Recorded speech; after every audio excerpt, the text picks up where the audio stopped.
శ్రీ సిద్ధేశ్వర పర్యంతం వందే గురు పరంపరాం.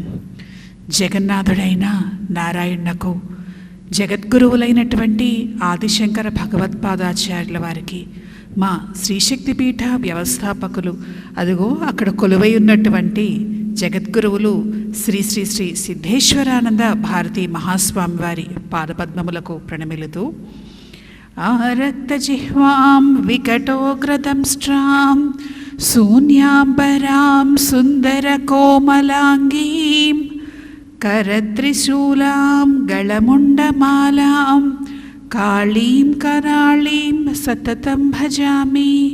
మా శ్రీశక్తిపీఠ మూలదేవత అనంత శక్తి స్వరూపిణి, మహాకాలస్వరూపిణి అయిన మహిమాన్విత శ్రీ మరకత శక్తికాళిదేవి పాదపద్మములకు ప్రణమిలుతూ, పద్మాసనస్థితే దేవి పరబ్రహ్మస్వరూపిణి పరమేశీ జగన్మాతః మహాలక్ష్మీర్నమోస్తుతే.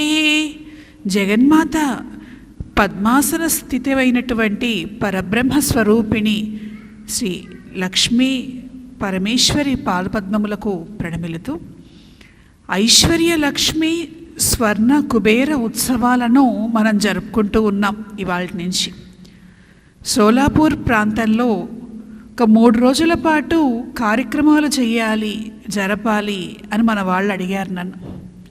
సుమారుగా 2 నెలల క్రితం, 1.5-2 నెలల క్రితం అడగటం జరిగింది. ఏం చేయాలి, ఏ కార్యక్రమం చేయాలి? ఇక్కడ చాలా దేవాలయాలు ఉన్నాయి, దేవాలయాలకు వెళ్తూ ఉంటారు, అనేక కార్యక్రమాలు చేస్తూ ఉంటారు. అయితే మనం ఇక్కడికి వచ్చి ప్రజలకు ఉపయోగపడేటువంటి ఒక కార్యక్రమం, ఈ ప్రాంతం అంతటికీ కూడా ఉపయోగపడేటువంటి కార్యక్రమం, ఈ ప్రాంతమంతా సుభిక్షంగా ప్రతి ఒక్కళ్ళు సుఖ సంతోషాలతో ఉండేటువంటి ఒక మంచి ధార్మికమైనటువంటి కార్యక్రమం చేయాలి అని మన వాళ్ళు అడిగినప్పుడు నేను అనుకున్నాను, ప్రతి మనిషి జీవితంలో కూడాను ప్రతి వ్యక్తి కోరుకునేది లక్ష్మీ కటాక్షం. లక్ష్మి మామూలుగా ఎవరైనా చక్కగా అందంగా ఉంటే ఆడవాళ్ళు లక్ష్మీదేవిలాగా ఉన్నారు, లక్ష్మీ కళ ఉట్టిపడుతుంది అని అంటారు. మిగిలిన ఏ దేవతల పేర్లు చెప్పారు, సరస్వతీదేవిలాగా ఉన్నావు, లలితాదేవిలాగా ఉన్నావు, పార్వతీదేవిలాగా ఉన్నావు అనరు, లక్ష్మీదేవిలాగా ఉన్నావు అని అంటారు. అంటే ప్రతి ఇంట్లోనూ లక్ష్మీదేవి యొక్క కటాక్షం కావాలి, ప్రతి చోట ఐశ్వర్యం కావాలి. అటువంటి ముఖ్యంగా ఇక్కడ సోలాపూర్ ప్రాంతంలో లక్ష్మీ అనుగ్రహం, కుబేర అనుగ్రహం ఉండాలి ప్రతి ఒక్కరి మీద, ఈ ప్రాంతం అంతటా అని సంకల్పించి ఇక్కడ ఈ కార్యక్రమాన్ని ఏర్పాటు చేయండి అని నేను సూచించాను. సూచిస్తే మొట్టమొదటగా ఏం జరిగిందంటే మన వాళ్ళు ప్యాంఫ్లెట్ ఫ్లయర్ తీసుకొచ్చి చూపించారు. ఎక్కడ జరుగుతున్నది ఈ కార్యక్రమం? Mahalakshmi banquet hall. అదే సగం విజయం. అమ్మవారికి ఇష్టమైనటువంటి కార్యక్రమం, ఆమె పేరు ఉన్నటువంటి చోటు మనం జరుపుకుంటూ ఉన్నాం. ఇక్కడ మనం కనుక చూస్తే ఎంట్రన్స్లో మొట్టమొదటగా మనకి ఏదేవుతున్నది? మహాలక్ష్మీదేవి.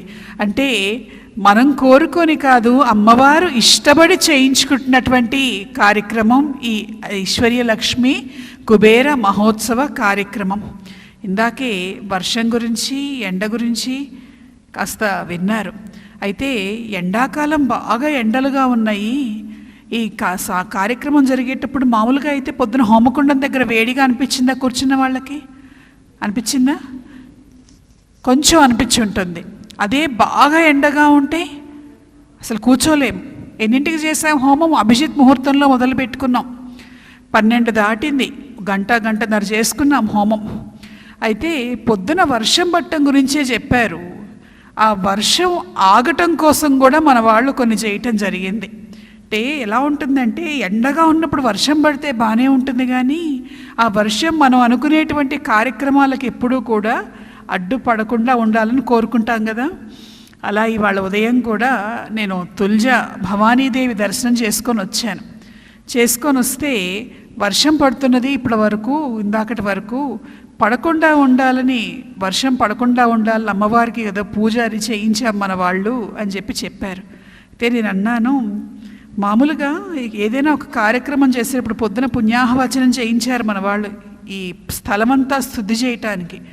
మరి దేవతలు ఎక్కడికైనా రావాలి, దేవతలు సంతోషించారంటే వాళ్ళు ఎట్లా శుద్ధి చేస్తారు ఆ ప్రాంతాన్ని? వర్షం కురిపిస్తారు. మామూలుగా దేవతలు పుష్పవర్షాన్ని కురిపించారు, వర్షంగా కురిపిస్తారు అని. అలా దేవతా అనుగ్రహంతో ఇవాళ ఈ కార్యక్రమం మొదలుపెట్టుకున్నాం మనము. ఎక్కడ లక్ష్మి ఉంటే అక్కడల్లా శుభం, ఎక్కడ లక్ష్మీదేవి ఉంటే అక్కడ సంతోషం, ఎక్కడ లక్ష్మీదేవి ఉంటే అక్కడ అంతా కూడాను ప్రశాంతత, మనశ్శాంతి వస్తాయి. అయితే ఇవాళ ఏ వారము? శుక్రవారం. మనం ఏ దేవతకి ఇష్టం? ఎందుకని?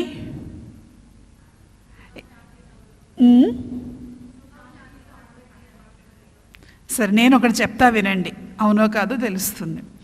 శుక్రవారం అనేటువంటిది లక్ష్మీదేవికి చాలా ప్రీతికరమైనటువంటి రోజుగా చెప్తాం. మనకి వారంలో ఎన్ని రోజులు ఉన్నాయి? 7 రోజులు ఉన్నాయి.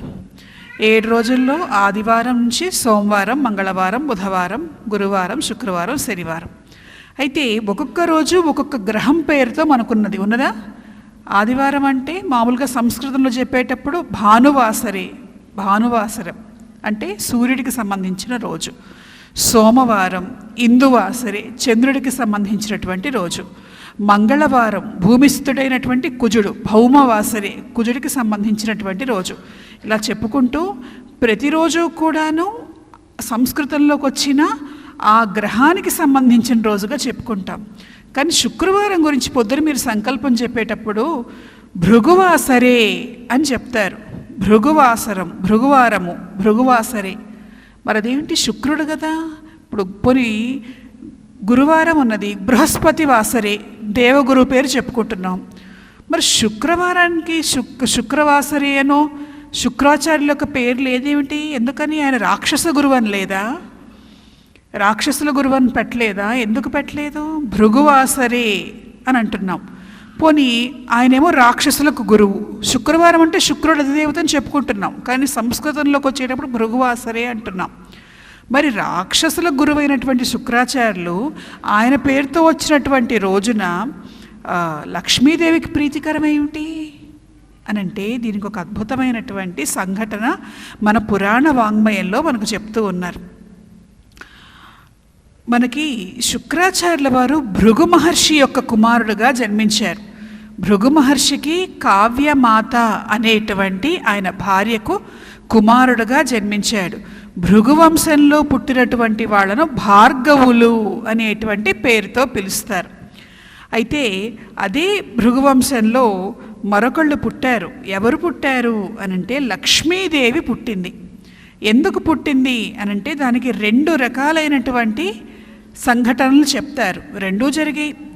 ఒకటేమిటి అనంటే భృగు మహర్షి ఆయన ఒకసారి ముల్లోకాలకు వెళ్ళి బ్రహ్మదేవుడు, విష్ణుమూర్తి, శివుడు ఎక్కడుంటారు? సత్యలోకం, కైలాసం, వైకుంఠం. మధ్య మధ్యలో మీరు కూడా చెప్పచ్చు. నేను చెప్తున్నది మీరు వింటున్నారు, మీరు చెప్పేది నేను వింటాను. వైకుంఠం. ఈ 3 చోట్లకి కూడా వెళ్ళి ఏ దేవత తొందరగా భక్తులను అనుగ్రహిస్తారో చూడాలి అని అనుకున్నారు. అనుకొని ఆ దేవతకు యజ్ఞఫలాన్ని అందించాలి, ఒక మహాయజ్ఞం తలబెట్టి అందించాలి అని ఆయన ముందరగా బ్రహ్మదేవుడి దర్శనం కోసం వెళ్ళాడు. బ్రహ్మదేవుడు అసలు ఆయన చూడలే, పట్టించుకోలేదు. ఆయన కోపం వచ్చింది. కోపం వచ్చి వెంటనే నీకు ఇంకా భూలోకంలో పూజలు ఎక్కడా జరగవు, నువ్వు భక్తులు వస్తే కూడా పట్టించుకోవు, చూడవు, ఎందుకు వచ్చావు అని కోపం చెప్పుకొని ఆయన కైలాసానికి వచ్చాడు. కైలాసానికి వస్తే శివుడు చూసి ఒక చిరునవ్వు నవ్వాడు, కానీ పలకరించలేదు. ప్రమథగణాలతో ఉన్నాడు, ఆడుతున్నాడు, పాడుతున్నాడు. అయితే అన్నాడు, పోన్లే బ్రహ్మదేవుడి కంటే నువ్వు కాస్త నయము, కనీసం నన్ను చూడనన్నా చూసావు, చిరునవ్వు నవ్వావు, కానీ పూర్తిగా నాకు సంతృప్తి కలగలేదు. అందుకని నువ్వు పురుష రూపంలో కంటే శివలింగాకృతిలో మాత్రమే నిన్ను పూజ చేస్తేనే ఫలితం వస్తుంది, కొంతలో కొంత అన్నాడు. ఆ ఇద్దరూ అయిపోయారు. వైకుంఠానికి వెళ్ళాడు. వైకుంఠానికి వెళ్తే విష్ణుమూర్తి లక్ష్మీదేవితో మాట్లాడుతూ ఉన్నాడు. మాట్లాడుతుంటే ఈయన చూస్తున్నాడు, మాట్లాడుతూ ఉన్నాడు. ఆయన కోపం వచ్చింది. 3 త్రిమూర్తులలో 2 విషయం ఎలాగో తేలిపోయింది, కనీసం ఈయనైనా మన మాట వింటాడేమో చూస్తాడేమో అనుకుంటూ వచ్చాను, కానీ ఈయన కూడా పట్టించుకోవట్లేదు ఏమిటి అని చెప్పి గబగబా పరిగెత్తుకుంటూ వెళ్ళి తన కాలితో విష్ణుమూర్తి గుండెల మీద తన్నాడు. తన్నగానే లక్ష్మీదేవి కోపం వచ్చి ఆమె అక్కడి నుంచి అదృశ్యమైపోయింది. విష్ణుమూర్తి లేచి ఆయన కాలులో ఉన్నటువంటి అహంకార నేత్రాన్ని చిదిపేటప్పటికీ ఆయనకు ఉన్నటువంటి ఆగ్రహం పోయి విష్ణుమూర్తికి నమస్కారం చేసి, స్వామి నన్ను మన్నించు, నేను పొరపాటు చేశాను, నీ హృదయస్థానం వక్షస్థలం ఏదైతే ఉన్నదో అది లక్ష్మీదేవి యొక్క స్థలము, అందుకని అక్కడ తన్నానని అమ్మవారు కోపంగా వెళ్ళిపోయింది, నీ భార్య నీకు దూరం అవటానికి కారణం నేనే, అందుకని నీ భార్యను నీకు దగ్గర చేయటం కోసం నేను భూలోకానికి వెళ్ళి ఆమె కోసం తపస్సు చేస్తాను, తపస్సు చేసి ఆమెను నేను కుమార్తెగా పొందుతాను, పొందిన తర్వాత నీకు మళ్ళీ నేను కన్యాదానం చేస్తాను అని అన్నాడు. అని భూలోకానికి వెళ్ళి తపస్సు చేశాడు. పెద్ద భార్య కుమారుడేమో శుక్రాచార్యులు, ఖ్యాతి అని ఇంకొక భార్య ద్వారా లక్ష్మీదేవిని ఆమె యొక్క అనుగ్రహాన్ని పొందే, అమ్మ పొరపాటు అయిపోయింది, నన్ను క్షమించు, నాకు కుమార్తెగా ఉద్భవించు అని ప్రార్థించాడు. ప్రార్థిస్తే అమ్మవారు ఆమె భృగు మహర్షికి ఖ్యాతీదేవికి కుమార్తెగా ఆవిర్భవించింది. భృగు మహర్షి కుమార్తె కాబట్టి భార్గవి, పురుషులైతే భార్గవ, భార్గవులు, స్త్రీ కాబట్టి అమ్మవారిని భార్గవి అనేటువంటి నామంతో పిలిచారు. ఎప్పుడైతే భార్గవి అనేటువంటి నామంతో ఆ లక్ష్మీదేవి అక్కడ అవతరించిందో, లక్ష్మీదేవి ఎక్కడుంటే అక్కడల్లా ఐశ్వర్యం, అక్కడల్లా వైభవం, అక్కడల్లా సిరి సంపదలతో అంతా ఆ ఆశ్రమ ప్రాంతం అంతా చాలా అద్భుతంగా ఉన్నది. అయితే భృగు మహర్షి ఆయన ఇచ్చిన మాట నిలబెట్టుకోవటం కోసం విష్ణుమూర్తికి లక్ష్మీదేవిని ఇచ్చి వివాహం చేసి పంపించాడు. మళ్ళీ ఆమె వైకుంఠానికి వెళ్ళిపోయింది. ఎప్పుడైతే ఆమె వెళ్ళిపోయిందో ఇక్కడ ఆశ్రమంలో ఉన్నటువంటి వైభవం చాలా తగ్గిపోయింది. తగ్గిపోతే అప్పుడు శుక్రాచార్యుల వారు అమ్మవారి కోసం తపస్సు చేశారు. మరి ఆయన సోదరిగా ఉద్భవించింది కదా, భృగు మహర్షి కుమారుడు శుక్రాచార్యులు, కుమార్తె భార్గవి. ఆయన తపస్సు చేశాడు. తపస్సు చేస్తే అమ్మవారు ప్రత్యక్షమైంది. అమ్మా ఇదేంటమ్మా నువ్వు వెళ్ళిపోయావు, నువ్వేమో విష్ణుమూర్తి దగ్గర ఉన్నావు, వైకుంఠంలో ఉన్నావు, ఆయనేమో దేవతల పక్షపాతి, దేవతలకే వరాలన్నీ ఇస్తూ ఉంటాడు, మరి ఆయనతో ఉండి నువ్వు కూడా దేవతల్ని అనుగ్రహిస్తావా, నేనేమో రాక్షసులకు గురువుని, మరి అసురులు రాక్షసులు వాళ్ళకు ఐశ్వర్యం లేకపోతే ఎట్లా, మా వాళ్ళను నువ్వు అనుగ్రహించవా, మా వాళ్ళను కూడా నువ్వు అనుగ్రహించు తల్లి అని అంటే అప్పుడు అమ్మవారు అనుగ్రహించి 2 వరములు ఇచ్చింది శుక్రాచార్యుల వారికి. ఏమిటి ఆ వరములు అనంటే, శుక్ర, నేను ఏవైతే వైభవాన్ని, ఐశ్వర్యాన్ని, సిరి సంపదలను ఇస్తానో శుక్రగ్రహంగా నువ్వు ఉండి నువ్వు కూడా ఇవే ఫలితాలను ఇస్తావు అందరికీ. జాతకం చూపించేటప్పుడు శుక్రుడు ఎలా ఉన్నాడు, శుక్రుడు బాగున్నాడా, బాగా ఉంటే అమ్మో వీడికి శుక్రమహర్దశ పట్టినట్టుగా ఉన్నది, అందుకే అన్నీ బాగున్నాయి అని అనుకుంటుంటామా. అలా లక్ష్మీదేవి వరం ఇచ్చింది. 2వ వరం ఇచ్చింది, వారంలో ఉన్నటువంటి శుక్రవారం నీకు సంబంధించినటువంటి రోజు, ఇక మనిద్దరికీ కూడా తండ్రి అయినటువంటి భృగువు ఆయనకు సంబంధించినటువంటి రోజుగా ప్రఖ్యాతి కాంచుతుంది. ఆ రోజున ఎవరైనా సరే నన్ను గనక పూజ చేసినా, నా గురించినటువంటి స్తోత్రపారాయణ చేసినా నేను త్వరగా వాళ్లను అనుగ్రహిస్తాను అని శుక్రాచార్యుల వారికి లక్ష్మీదేవి వరమిచ్చింది. అందుకని అప్పటి నుండి శుక్రవారాన్ని ఏమనంటారు, భృగువాసరము అని పిలుస్తారు. అలాగే శుక్రవారం నాడు లక్ష్మీదేవిని గనక ఆరాధిస్తే చాలా త్వరగా అమ్మవారి యొక్క అనుగ్రహం లభిస్తుంది, కలుగుతుంది. మరి మీరు ఇవాళ శుక్రవారం కదా, ఏ రకాలుగా అమ్మవారిని ఆరాధించారు? ఉదయం ఏం చేశారు? హోమం చేశారు. ఏమేం వస్తువులు వాడు చేశారు తెలుసా మీకు? ఏమేం వస్తువులు వాడు? నల్లగా ఉన్నాయి గింజలు, ఏంటివి అవి? తామర గింజలు. ఇంకా ఒక ఎర్రటి పుష్పాలు కొన్ని ఇచ్చారు, ఏంటవి? తామర పువ్వులు. ఎందుకు తామర పువ్వులతో చేయాలి అమ్మవారికి? అమ్మవారికి ఇష్టం. ఎందుకు ఇష్టం? ఎందుకు ఇష్టం లక్ష్మీదేవికి? ఆమె ఇందాక అమ్మవారి స్థితి నేను చేశాను, పద్మాసన. అంతేకాదు పద్మాలయాం పద్మకరాం పద్మపత్ర నిభేక్షణాం వందే పద్మముఖీం దేవీం పద్మనాభ ప్రియాం. అమ్మవారి యొక్క చేతులు పద్మముల్లాగా ఉంటాయి, అమ్మవారి యొక్క కన్నుల పద్మంలాగా ఉంటాయి, అమ్మవారి యొక్క ముఖం పద్మంలాగా ఉంటుంది, ఆమె పాదములు పద్మముల్లాగా ఉంటాయి. అంటే పద్మం ఎంత సున్నితంగా ఉంటుందో, ఎర్రటి వర్ణంతో ఎలా ప్రకాశిస్తూ ఉంటుందో అంతటి అద్భుతంగా పద్మస్వరూపమైనటువంటి దేవిగా ఆమె శరీరం అంతా కూడా పద్మతత్వంతో నిండి ఉన్నట్లుగా మనకు చెబుతూ ఉన్నారు. అంతేకాదు పద్మిని పద్మహస్తే, చేతిలో ఏం పట్టుకుంటుంది లక్ష్మీదేవి? పద్మాలన్నీ. ఒక చేతితో కాదు, 2 చేతులతో పట్టుకుంటుంది. మామూలుగా మీరు చూడండి, దేవతలు ఎవరైనా సరే వాళ్ళ చేతిలో ఆయుధాలున్నా ఏవైనా ఉన్నా ఒక చేత్తో ఒకటి, ఇంకో చేత్తో ఇంకొకటి పట్టుకుంటారు. అంతేగాని 2 చేతులతో ఒకే వస్తువు పట్టుకోరు. కానీ లక్ష్మీదేవికి ఏమిటంటే ఆమెకి తామర పుష్పములు, పద్మములు అంటే చాలా ఇష్టం కాబట్టి 2 చేతులతోటి కూడాను పద్మములను ధరించి ఉంటుంది. అందుకని ఇవాళ మన హోమం చేసేటప్పుడు కూడా పద్మములతో హోమం చేశాం, తామర గింజలతో హోమం చేశాం. లక్ష్మీదేవికి ఐశ్వర్యం కోసం, అమ్మవారి యొక్క అనుగ్రహం కలగటానికి తామర గింజల నుంచి మఖానా తెలుసా అందరికీ? వాటితో చేసినటువంటి నైవేద్యం పెడితే చాలా తొందరగా అనుగ్రహిస్తుంది లక్ష్మీదేవి. అంతేకాదు పొద్దున మనం హోమం చేసాం, పూజ చేసుకుంటే చాలుగా హోమం ఎందుకు చేయాలి? హోమం చేయాల్సిన అవసరం ఏమిటి లక్ష్మీ అనుగ్రహానికి? ఇందాక అందరూ శ్రీ సూక్తం విన్నారా? శ్రీ సూక్తం చాలామందికి వచ్చు కదా. హిరణ్యవర్ణాం హరిణీం సువర్ణ రజితస్రజాం చంద్రాం హిరణ్మయీం లక్ష్మీం జాతవేదోమ ఆవహ. ఏమిటిది తెలుసా? ఏంటనేది? శ్రీ అంటే శ్రీ సూక్తం. స్త్రీ అంటే ఎవరు? శ్రీదేవి, లక్ష్మీదేవి. అమ్మవారి యొక్క బీజం కూడా శ్రీం. ఇందాక మీరు చేశారా? శ్రీం అని చేశారా? లక్ష్మీదేవి, ఆమెకు సంబంధించినటువంటి సూక్తం. శ్రీ అంటే గొప్పది. గొప్పవాళ్ళ ముందర ఏమని రాస్తాం? శ్రీ. ఆడవాళ్ళైతే శ్రీమతి. శ్రీ అంటే గొప్పదైనటువంటి సూక్తం. ఏమున్నది ఇందులో? ఎందుకు గొప్పది ఈ సూక్తం అంటే, లక్ష్మీదేవి యొక్క అనుగ్రహాన్ని మనం త్వరగా ఎలా పొందవచ్చో ఇందులో మనకి చెప్పబడినది. ఎలా? ఈ శ్రీ సూక్తంలో మనం ఏం ప్రార్థిస్తున్నాము?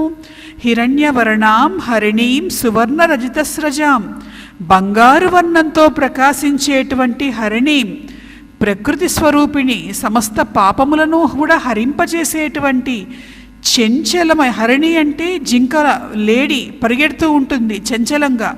లక్ష్మీదేవి కూడా స్థిరంగా ఉండదు, చంచలంగా ఉంటుంది.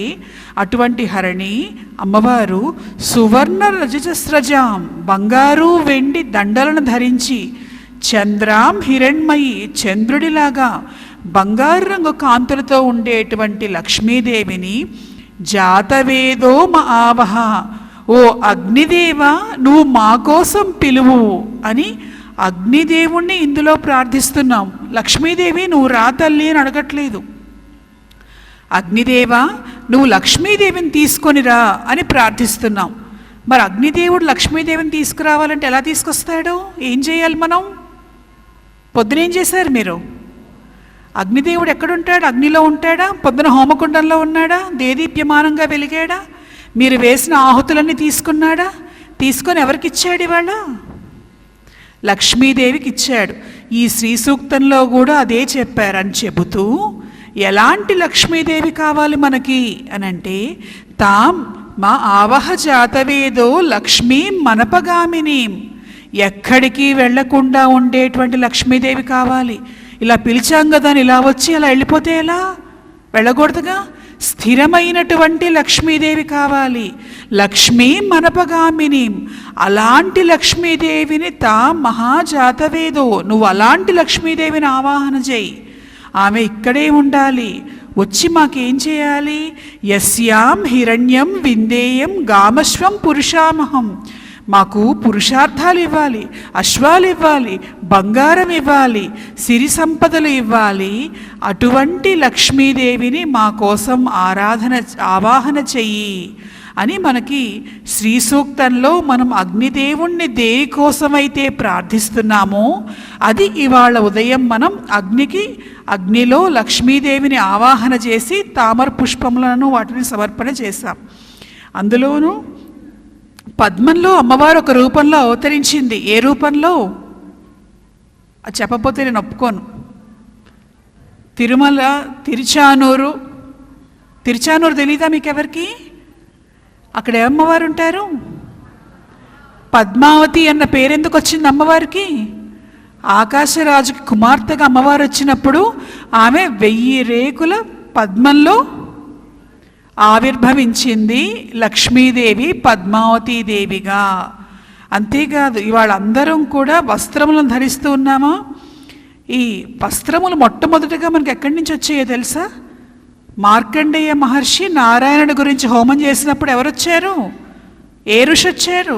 భావనారాయణుడు వచ్చి విష్ణుమూర్తి యొక్క నాభి పద్మంలో నుండి మొట్టమొదటిసారిగా తామర బొడ్డులో ఉన్నటువంటి తీసుకొని తామర తూడులో ఉన్నటువంటి తీగతోటి ఏం చేశాడు ఆయన? వస్త్రములు చేసి దేవతలకు సమర్పించారు.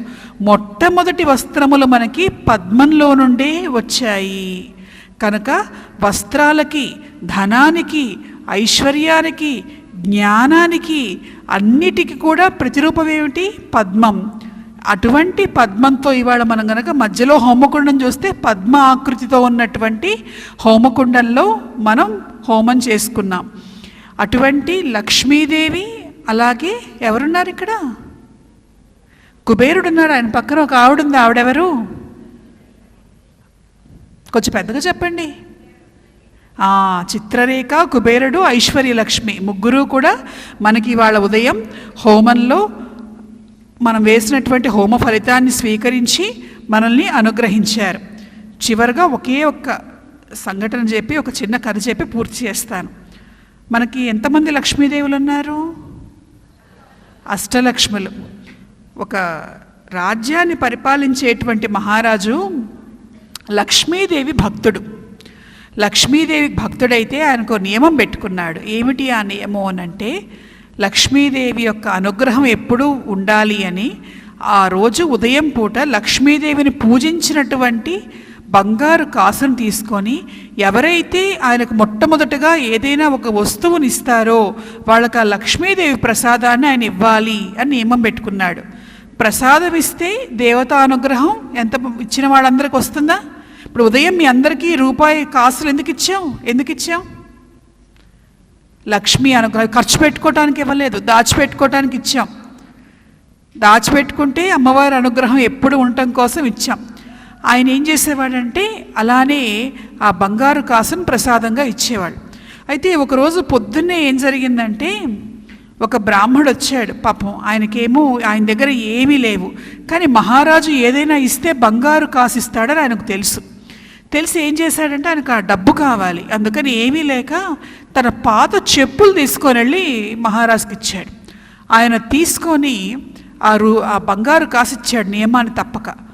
దాంతో లక్ష్మీదేవి కోపం వచ్చింది. ధనలక్ష్మి ముందుగా వెళ్ళిపోయింది, ధాన్యలక్ష్మి వెళ్ళిపోయింది. ధనలక్ష్మి వెళ్ళిపోగానే కోశాగారం అంతా ఖాళీ అయిపోయింది. ధాన్యలక్ష్మి వెళ్ళిపోగానే కరువు వచ్చింది. విద్యాలక్ష్మి వెళ్ళిపోయింది, ఎవరికి చదువుకున్న విషయాలు ఏవి గుర్తుకు రాలేదు. సంతానలక్ష్మి వెళ్ళిపోయింది, ఉన్నటువంటి రాజ్యంలో ఉన్న పిల్లలందరూ మాయమైపోయారు. ఇలా లక్ష్ములందరూ 7 లక్ష్ములు వెళితే ఆయన ఎవరిని ఆపాలని అనుకోలేదు. వెళ్ళిపోతుంటే చూస్తూ ఊరుకున్నాడు. ఆయన పక్కన ఆయన భార్య అడుగుతున్నది, అదేమిటి మహారాజా, లక్ష్మీదేవి ఇలా వెళ్ళిపోతూ ఉంటే చూస్తూ ఊరుకుంటే ఎట్లా అని అంటే ఆయన ఏం మాట్లాడలే. చివరగా ధైర్యలక్ష్మి వెళ్ళిపోతూ ఉన్నది. వెళ్ళిపోతుంటే అప్పుడు ఆయన ఆపాడు. తల్లి, నువ్వు వెళ్ళొద్దు, నాతోటి ఉండు. అష్టలక్ష్మిలో ధైర్యలక్ష్మి ఉన్నదా మనకి? నువ్వు వెళ్ళొద్దమ్మా, ఆపు, నువ్వు ఇక్కడే ఆగు అంటే ఆమె అడిగింది, నన్నేం చేసుకుంటావు నాయన? ధనం వెళ్ళిపోయింది, ధాన్యం వెళ్ళిపోయింది, విద్య వెళ్ళిపోయింది, సంతానం వెళ్ళిపోయింది. అదిగో శత్రురాజులు వస్తున్నారు నీ రాజ్యం మీదకి, వీళ్ళందరూ వెళ్ళిపోతే నేనొక్కదాన్ని ఉంటే నువ్వు నన్నేం చేసుకుంటావు అని అడిగింది. అమ్మా, వాళ్ళందరూ వెళ్ళిపోయినా నేను ధైర్యాన్ని కోల్పోలేదు. నాకేమైపోతుందో అన్న భయం నాకు కలగలేదు, కానీ నువ్వు వెళ్ళిపోతూ ఉంటే నాకు భయం కలుగుతున్నదమ్మా. దేన్నైనా కోల్పోవచ్చు కానీ జీవితంలో ధైర్యాన్ని కోల్పోకూడదు, కనుక నువ్వు నాతో ఉండమ్మా అని అడిగాడు. అడగగానే ఆమె చాలా సంతోషించింది. ఏ వ్యక్తి అయితే కష్టాల్లో బాధల్లో ఉన్నప్పుడు పిరికితనం లేకుండా ధైర్యంతో ఉంటారో వాళ్ళను నేను తొందరగా అనుగ్రహిస్తాను. ఇదిగో నేను నీతో ఉండటం మాత్రమే కాదు, వెళ్ళిపోయిన ఆ 7 కూడా నేను పిలుచుకొస్తాను అని ఆ 7 కూడా పిలుచుకొచ్చింది. ధైర్యే సాహసే లక్ష్మి. కాబట్టి కష్టం వచ్చినా, బాధ వచ్చినా, దుఃఖం వచ్చినా ఏం కోల్పోకూడదు? ధైర్యాన్ని కోల్పోకూడదు. అటువంటి ధైర్య స్వరూపమైనటువంటి లక్ష్మీ కుబేర్ల అనుగ్రహం కూడా అందరి మీద ఉండాలి. రేపు సౌభాగ్య లక్ష్మీ పూజ రేపు ఉదయం చేసుకోబోతూ ఉన్నాము. అలాగే రేపు సాయంత్రం కూడా కుబేరుడి యొక్క దర్బారు సేవా కార్యక్రమం. ఎల్లుండి ఉదయం కుబేర పట్టాభిషేకం చేశారు ఎవరైనా ఎప్పుడైనా? కుబేరుడిని మనం ధనానికి అధిపతి అని అంటున్నాం, అలకాపురికి అధీశ్వరుడు అనుకుంటున్నాం. మరి ఆయన పట్టాభిషేకం ఎప్పుడు జరిగిందో, ఎవరిని పూజిస్తే కుబేరుడికి ఆ ఐశ్వర్యం వచ్చిందో, ఈ 3 రోజుల్లో కూడా మనం కుబేర ఉత్సవాల్లో అన్నీ కూడాను చెప్పుకుందాం. కుబేరుని యొక్క, లక్ష్మీదేవి యొక్క పరిపూర్ణమైనటువంటి అనుగ్రహం ఉండేటట్లుగా ఈ 3 రోజుల్లో కూడా చక్కగా భక్తి శ్రద్ధలతో అందరూ కూడా ఈ కార్యక్రమములలో పాల్గొనండి. ధైర్యాన్ని ఎప్పుడు, ధైర్యం ఉంటే లక్ష్మి ఉన్నట్లే. స్వస్తి.